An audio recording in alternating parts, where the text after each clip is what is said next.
Exercise 14.3 से question number 1 करेंगे।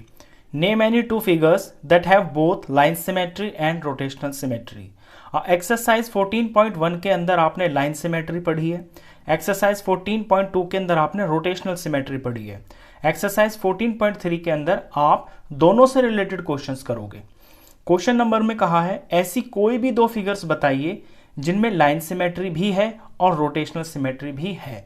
तो ऐसी कई सारी फिगर्स हो सकती हैं, स्क्वायर भी हो सकता है, सर्कल भी हो सकता है, रेक्टेंगल भी हो सकता है, इक्विलेटरल ट्रायंगल भी हो सकता है और कोई रेगुलर पॉलीगन भी हो सकता है, जैसे रेगुलर हेक्सागन हो गया, इस तरह के।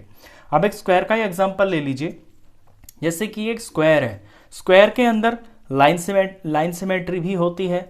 क्यों? देखिए, हम इस स्क्वायर को अगर साइड्स के सेंटर से ऐसे काटते हैं तो एक लाइन ऑफ सिमेट्री हो गई। इसी तरह से यहाँ से अगर इस सेंटर से लेते हैं तो ये लाइन सिमेट्री हो गई। इसके डायगोनल से भी हम लाइन ऑफ सिमेट्री बना सकते हैं, ये हो गया। और दूसरे डायगोनल से भी इस तरह से सिमेट्री लाइन बना सकते हैं। तो स्क्वायर की लाइन सिमेट्री होती है, इसकी रोटेशनल सिमेट्री भी होती है, वो भी देख लीजिए। लेट सपोज स्क्वायर की ये एक्चुअल पोजीशन है, यहाँ पे ये डॉट है, तो स्क्वायर अभी इस शेप में है। जब मैं इसे 90 डिग्री रोटेट करूंगा तो ये दिखने में बिल्कुल स्क्वायर जैसा ही लगेगा।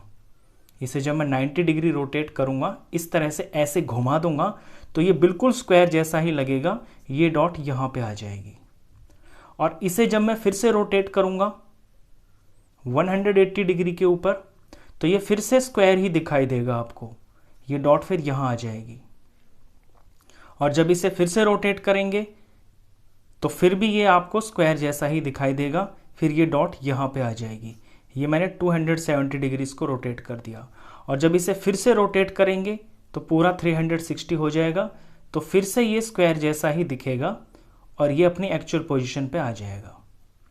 तो आपने देखा कि इसके लाइन सिमेट्री भी होती है स्क्वायर के अंदर और रोटेशनल सिमेट्री भी होती है। तो एक तो एग्जाम्पल स्क्वायर हो गया। एक सर्कल को देखिए, सर्कल की लाइन सिमेट्रीज बहुत सारी हो सकती हैं।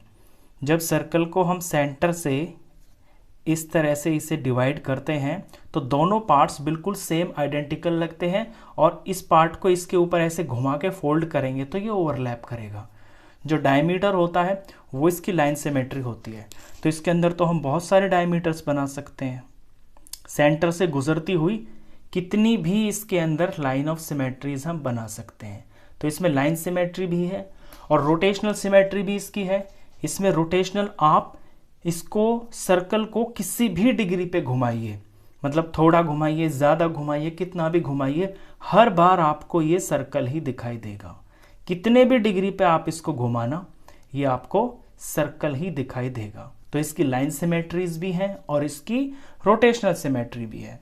रेक्टेंगल में भी ऐसा ही होता है। ये जैसे ये रेक्टेंगल बनाया मैंने, तो इसको यहाँ से सेंटर से काटेंगे तो ये इसकी लाइन सिमेट्री होगी। दूसरी पैरेलल साइड से काटेंगे तो ये इसकी लाइन सिमेट्री हो गई। अब रेक्टेंगल को जब घुमाएंगे हम, इसे जब 180 डिग्री पे घुमाएंगे तो ये एग्जैक्ट फिर से ऐसा ही दिखाई देगा। अगर 90 डिग्री पे रोटेट करेंगे तो ये आपको ऐसे खड़ा हुआ दिखाई देगा, और 180 डिग्री पे जब इसको रोटेट कर देंगे तो फिर से ये आपको रेक्टेंगल की शेप का ही दिखाई देगा। ऐसा ही इक्विलेटरल ट्रायंगल के अंदर भी होता है। तो बहुत सारी शेप्स हो सकती हैं, बहुत सारी फिगर्स हो सकती हैं जिनके अंदर लाइन सिमेट्री भी हो और रोटेशनल सिमेट्री भी हो। आपसे सिर्फ दो पूछे हैं तो आप इनमें से किसी का भी दो का नाम लिख सकते हैं। मैंने स्क्वायर का और सर्कल का आपको प्रैक्टिकल करके भी दिखा दिया। क्वेश्चन खत्म।